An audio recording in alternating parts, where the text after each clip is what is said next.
units. The systems that connect us, our networks, our satellites, cables, towers, and data centers form the invisible architecture of 21st century life. Safeguarding that infrastructure, as you've all talked about, is not just a matter of technology, it's a matter of strategy, security, and sovereignty. The demand for our networks has exploded, obviously. Every year, more devices connect to U.S. networks, more data flows, and more critical services depend on uninterrupted and secure access.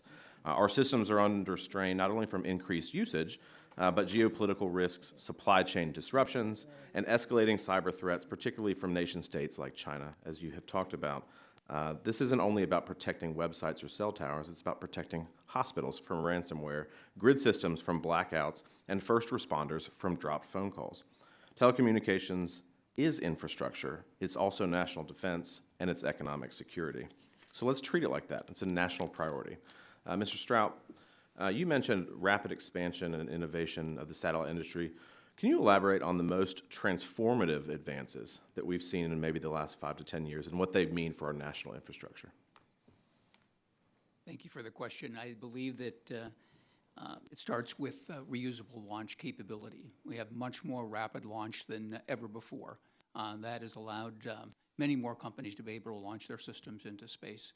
I think in addition, in terms of capabilities, the utilization of high throughput capacity capabilities has allowed expansion for broadband services. So in terms of services, that's something that I would emphasize. The rapid growth of satellite broadband is really dependent upon that. In addition, within respect to the remote sensing sector of the industry, the ability to manufacture and launch sensors into space has opened up a completely new industry. So I would say those are just some of the points that I would emphasize. And then we've also seen within manufacturing utilization of mass manufacturing techniques, just given the increase in the number of satellites that are being manufactured, changing from bespoke manufacturing of large bus-size satellites to hundreds or thousands of satellites being launched into space each year. Can you point to, and we've talked about this broadly, some of the other witnesses, but specific policies that put your industry at a competitive disadvantage compared to, say, foreign competitors?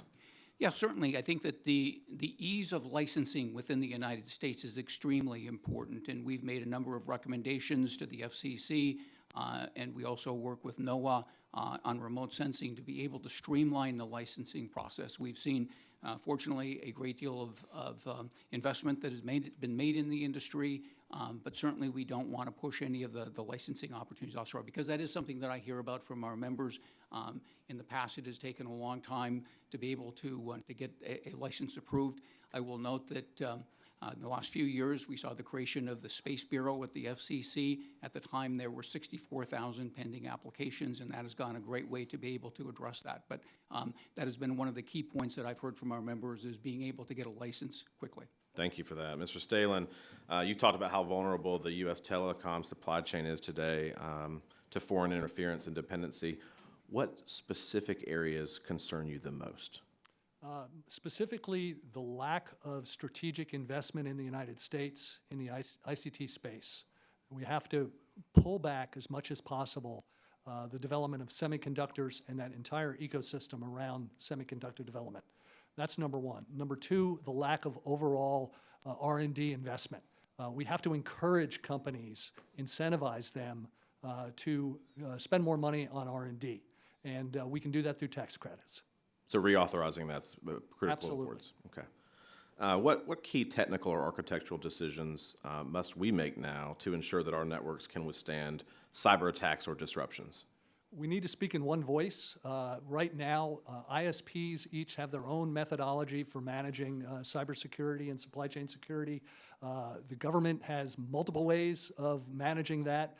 So we need to speak in one voice, which will allow us to react more quickly, to evaluate performance more quickly, and to continuously improve. We have to have a defense in depth, and speaking in one voice certainly helps.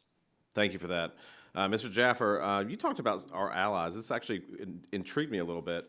I assume that our allies are aware of the risks of buying this material from communist China.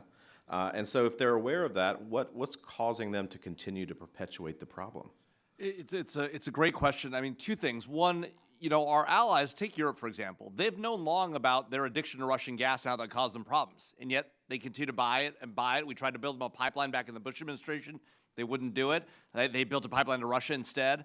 They're building a second one now. It makes no sense. They have the same attitude towards China. You look at even the United Kingdom, our closest partner, or the special relationship, British Telecom built Huawei routers into their core networks. And when we went to them and told them this is a real problem, it took us a while to convince them. It took us a while to go around the globe. The first Trump administration spent lots of hours and days and months and weeks convincing our allies around the globe that this was a real threat. And that was only a decade after the House Intelligence Committee wrote a report about the threat from Huawei and ZTE. So we've known about this problem. We've been telling our friends and allies. And then, of course, we've had to pay, rip and replace to take it out of our state and local networks as well. There's a coming threat, though. DJI drones being used by state and local law enforcement. Crazy for Americans to be buying that. We should not allow that to happen. It is a huge mistake for American law enforcement to have those drones in their networks.